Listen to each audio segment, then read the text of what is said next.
welcome into the block. I'm your host, Emily Proud. He's Carl Reed. Oh, I'm doing it the wrong way. He's Carl Reed. He's Blake Brockermeyer. Guys, it's Thursday, which means it's officially Picks Day. And as much as we do the show for you, the viewer, we're also keeping score between these two. And there are definitely bragging rights on the line. So let's take a look at the scoreboard after 1 week. Carl 3-5 against the spread, and Blake got one more correct. He's 4-4. Both of you guys picking the overall winner pretty well. It's very early in the season, again, week 1. But Blake, I'll let you have the floor to gloat here. Yeah, it wasn't a great week, but I'll take the lead. I plan on building a larger lead after this week is over with. That is a great plan. That's a great plan, and it all starts today. Let's start with newly ranked Tennessee. They are a 6.5-point favorite at number 17 Pitt. So do the Vols enact a little bit of revenge from last year, Carl? I think that Tennessee is in a better position this year. The quarterback Hooker is returning. I don't think that Pitt can keep up scoring the way that they did a year ago. Last year, Pitt was a scoring juggernaut with Addison and Pickett, but I don't think that they're going to be able to keep up and score that way. I'm going Tennessee here, 49-35, and I don't think the game is going to be even as close as that score indicates. I think Pitt will start throwing it a little bit at the end to tack on a couple of scores, but Tennessee is going to be a juggernaut offensively. I don't think Pitt will be able to keep up with them this year. I was a little bit disappointed in Pitt last week versus West Virginia. I was expecting a little bit more out of the trenches from them. Their offensive line really struggled versus West Virginia. Their defensive line was solid, but I kind of thought they would be a little bit better. I think they show up and play better this week. I'll take the 6.5 points at home versus a really good Tennessee team. Wouldn't completely shock me if they upset them. I think Tennessee is a better team. Hooker and Tillman connection is really elite, and they spread the ball around to 10 different players last week in the tempo offense. So I like Pitt to keep it close, but I think Tennessee will likely win this game. Looks like you guys are both picking the over here. The total 66.5. I know that seems like a lot, but it was a shootout last year. These two teams totaled 75 total points. So hopefully this is going to be a shootout. And yes, I agree. I think Tennessee can keep up if that's how the game plays out. Well, the first real Pac-12 test for Lincoln Riley in LA. USC is a 9-point favorite at Stanford. Blake, we'll start with you. Do they cover? Yes. USC is a better team on paper. This seems like this is always kind of a crazy game. There's always all kinds of weird stuff that happens. Stanford is one of those teams that you can never count out. And I know David Shaw is excited. He returned 17 starters this year. So they're a ball control offense. And the key to the game, ironically, is Tanner McKee. So the Stanford quarterback. So I want to see USC's defense replicate what they did last week. I want to see them be physical, stop the ball control offense that Stanford is going to do. But I think USC steps away here 35-20 and with a cover at the Farm. When I think about Stanford, I think about intellectual brutality. That's what they built their program off of, a bunch of really smart, tough guys. They continue to play a physical brand of football. Blake, you know how much I love physical downhill football. But I think USC is going to be too much for them. USC has too much at the skill positions, receiver, quarterback. I think they're better on defense than people are giving them credit for. I look for them to retaliate to Stanford's physical brutality with putting athletes in space and scoring a bunch of points. I'm going USC here, 38-21. I'll ask you this, Carl. Is Blake correct? Is Tanner McKee the key if Stanford wants to pull off the upset? Yeah, he'll have to play a really big-time game to be able to, because you're going to have to score. Mm-hmm. You know, they're not going to beat USC 21-17. He's going to have to score touchdowns. He would have to be able to match USC score for score. So, yes, he would be the key to this game for Stanford. I think an underrated part of Stanford, even though they've struggled the last few years, is David Shaw and their crew. They do an incredible job at evaluating quarterbacks. Stanford's always got NFL quarterbacks on their roster. So I think he indeed is going to be a big factor, and he's a big guy. I mean, he's a kind of an old school NFL prototype quarterback. So I'm looking forward to watching him. I'm looking forward to seeing Lincoln Riley play in the Pac-12 and enter into this rivalry. Should be a lot of fun. Well, guys, we got a late night ranked matchup between the defending Big 12 champs Baylor and the future conference foe BYU. The Cougars have a 3.5-point edge. Who wins it, Carl? Baylor wins this game 28-24. I think this is a great early season test for Baylor. David Aranda's got them going in the right direction. But I think that Baylor pulls this one off. It's going to be a tight game, but I'm going to go with Baylor here, 28-24. I'm going to go opposite of Carl. I like BYU 31-30. This is going to be a really great game. This is kind of an underrated game of the weekend, I think. BYU is always tough to play at home, and then you add the night factor into it. It seems like they've always got some magic there. Jaron Hall, he's a really good quarterback. He's got Puka Nacua to throw the ball to. He's had some health issues last week with, I think, an ankle, but we'll see there. This is a game to watch in the trenches. BYU has two really good offensive linemen in Blake Freeland and Clark Barrington, and they're going to be going against Saika Ika. I think I said that correct. A really great defensive tackle for Baylor, a huge presence in the middle. So that's something to keep an eye on if you love watching offensive and defensive line. Dave Aranda is an incredible defensive mind. They've got speed that's going to be a factor. But this could be one of the better games of the weekend, and I think BYU wins this game, but it's going to be a really close one. Finally, we got some disagreement here. Too much love. You guys are matching. You're agreeing on every single game. We finally needed a little bit of disagreement here. So I'll ask you this, Carl. How difficult was it for you to pick this game? How close were you to picking the Cougs? Well, this is a tight game. I mean, and it can go either way. And when I think about Kalani Sitake, the head coach at BYU, and the job that he's done there, on top of that, he's a St. Louis guy. He's from my hometown. So when I think about it, it was really tough to pick Baylor over the Cougs, but I do think that Baylor's going to edge them out. I think I give them a slight advantage. What about for you, Blake? Could you have gone either way? You have a one-score game, so you got to be. Yeah, I think it's going to come down to like every big game is, or really every game is. It's going to come down to 4 or 5 key plays. Can you make a tackle? Is special teams going to be a big factor in this game? Baylor's got a really good offensive line as well. Blake Sharpen is a really good quarterback that hadn't played a ton, but he's got a lot of talent. So who's going to make a play when it matters? And that will be the difference in this game. And then, of course, turnovers. I mean, who's going to turn the ball over in critical moments? And you got to score touchdowns in the red zone. Certainly. We're all going to try our best to be awake for this game because I think it's going to be a really fun one, just a little late at night. Meanwhile, the Cats head down to the Swamp as the 5.5-point dog in this one. So, Blake, who steals the early SEC East win? I like Florida. I think it's going to be a pretty close game. It's going to be a 26-20 Florida victory, kind of a lower scoring game. Anthony Richardson is going to have to prove it again that last week wasn't a one-game wonder. He's obviously an incredibly talented runner. Kentucky, Mike Stoops or Mark Stoops, excuse me. Mike Stoops is there too, but he is a really good defensive coach. He will have a plan to stop him. Kentucky's best chance to win this game is to force him to throw the ball, crush the pocket, keep him where he can't just run all over him. So that's what I'm looking for. And then this is a huge stage for Will Levis. I mean, he's a guy that's gotten a lot of hype this offseason. This is his chance to really go in and make a mark at the Swamp. He'll be playing behind kind of a revamped offensive line. They've made a few changes. Not a great week to do that when you're going down there to play in front of 100,000 people at night. But this will be a great test in the East, and this will give somebody a nice little lead because they're going to need it to keep up with Georgia.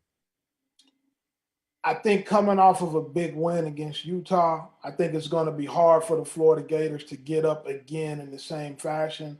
I like what the Stoops brothers do defensively. Whatever, any combination of the three Stoops brothers has always had success on defense. We know that Anthony Richardson is going to come in and he's a great runner, but he has struggled throwing the ball consistently, especially to the left side of the field.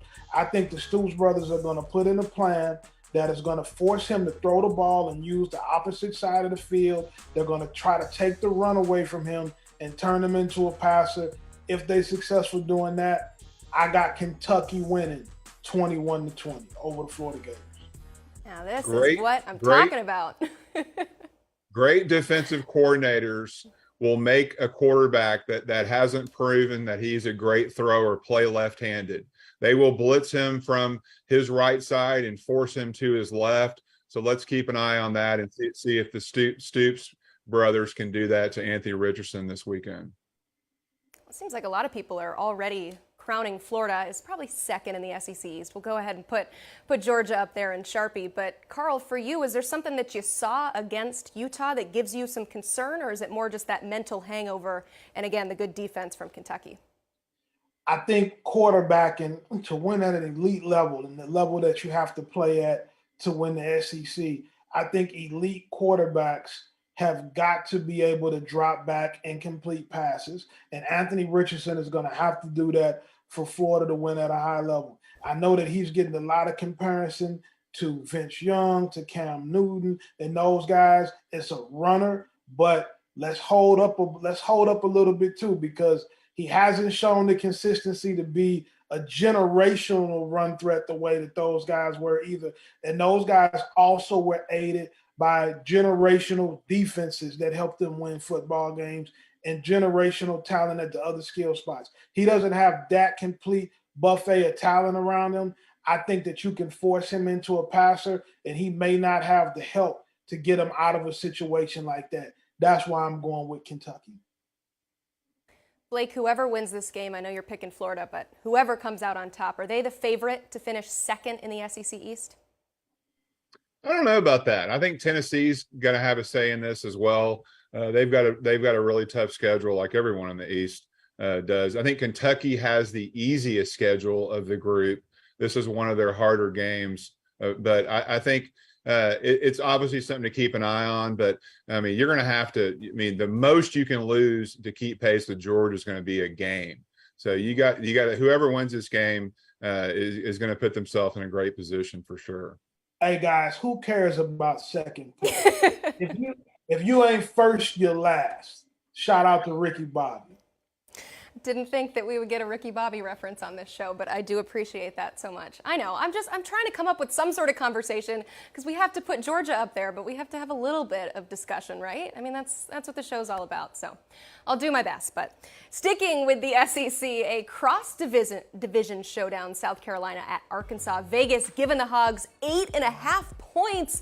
So, Carl, do they cover that spread? I think that Arkansas covers. I do think that they cover. I think that we've been giving a lot of love to South Carolina, and they showed some weaknesses. I think Spencer Rattler might have showed us why he got beat out in favor of Caleb Williams at Oklahoma. I think that Arkansas is going to bring a bunch of crazy pressures. I think Barry Odom is going to send guys from all over the field to attack and try to rattle Spencer Rattler.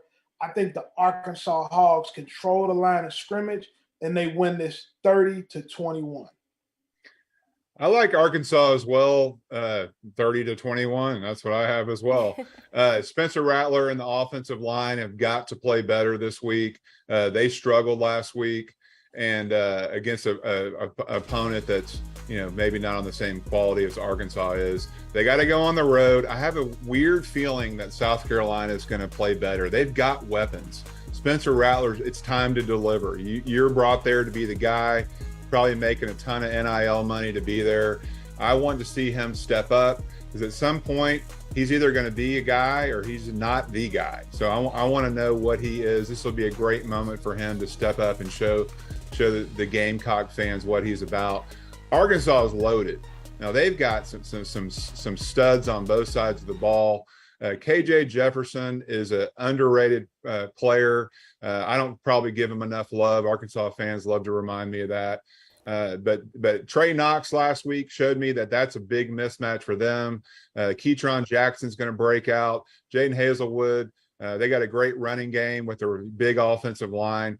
The key to the game is Arkansas's free safety, Jalen Catalon, and one of their starting corners, I believe, are out for the game. That's a big loss for them. Arkansas's defense last year was not the same without Catalon as the middle of the field safety. So that will be the key to the game. And then, of course, Drew Sanders is a great chess piece, along with Bumper Poole. They're two of the better linebackers in the country. So it's going to be an interesting test. And South Carolina's got to show me something, because the Arkansas fans are going to be bringing it, even though it's an early game for them. Certainly, Arkansas lost those two guys in the secondary in the second half against Cincinnati last week, and that really opened things up for the Bearcats to come back and make that game a close one. Blake, I want to go back to you here, because Spencer Rattler obviously is a big conversation around here, and he's played in some big games, obviously, at Oklahoma. But what sort of environment is he going to be walking into, and how much will you learn about him and his ability to handle it? Well, it's going to be a tough environment. I mean, he's played in big games. This won't be his first time. I was at an Arkansas-Texas game last year, and their fans, they brought it. I mean, they really hate Texas, so maybe that's a different level. And it was a night game, which was a different feel to it. But they'll be bringing it. They do a really good job of supporting the home team there. Sam Pittman's given them a lot of credit for being a big factor in their success, and he's been obviously a huge factor in turning around that program. So it'll be a tough environment, but the SEC, everywhere you go on the road for the most part, is a tough environment. And Spencer Rattler, this won't be new to him. The offensive line now, that's where you want to keep your eye on, because it'll be loud there, and those guys will have to do a good job of keeping one eye on the ball and one eye on the guy that they're going against. Carl, I saw you nodding along a little bit. You in agreement with most of what Blake said? Yeah, I'm in agreement with several points, especially the fact that Spencer has played in the big games. But he has also not delivered in many of those big games also. So that's where I would disagree and go the other way of it. Spencer's played at Oklahoma. He was the starting quarterback, played in some huge games, but I cannot recall him being the reason that Oklahoma pulled any of those games out. Blake said it at the beginning. It is time for Spencer Rattler to deliver the goods and show that he is who everybody has been saying he is. Really good chance to do that against an SEC foe on the road, a ranked team at that, so good opportunity for him this weekend. I'm going to switch things up a little bit. Going to select a different game for each of you to pick. So let's start with Carl. Alabama, a 20-point favorite at Texas. That's, of course, a massive spread. Is there any chance that Texas makes a dent in that? I don't think so. I think that Alabama covers the spread. I got them winning here 42-20. I just think Alabama is going to be too much for Texas. Texas is a program. They're moving in the right direction. They're doing great with recruiting, but Alabama's on a mission this season. They're absolutely loaded at every position. Nick Saban is as focused as he's ever been, if that's even a statement that you can really make. But they are hungry at Alabama. I think they're going to come out with a lot of intensity, and I don't see Texas being able to stay on the field with this Alabama team. Should Texas be able to stay on the field with this Alabama team at this point in Sark's tenure? No, I don't think so. It's too early in his tenure. They don't have the players. It's very similar to what Kirby Smart said about Dan Lanning after the Georgia-Oregon game a week ago. They just don't have the players quite yet to compete at that level. It's a process to it. But no, you lost to Kansas a year ago. So you can't lose to Kansas a year ago and have the amount of losses they have, and then this year expect to compete with Alabama. It doesn't quite work like that. Man, that Kansas loss is just going to stick with them for a really long time. That's been brought up to me multiple times this week ahead of this game. I'm not sure what it has to do with Texas, Alabama, but anytime you talk the Longhorns, unfortunately that game comes about. Blake, let's go to you. Mizzou heads to the Little Apple, where Kansas State is a 7.5-point favorite at home. How do you see this one shaking out? Well, give me the points in this game. I'll take 7.5 points with an SEC team any day of the week on the road. Kansas State's going to have a great environment. Their fans bring it. the Martinez and Vaughn connection is a tough one to stop. Kansas State does more with less than better than anyone in the country does, probably. And so Missouri's got Brady Cook. We talked about them as being kind of an under the radar SEC team, and week one they looked the part.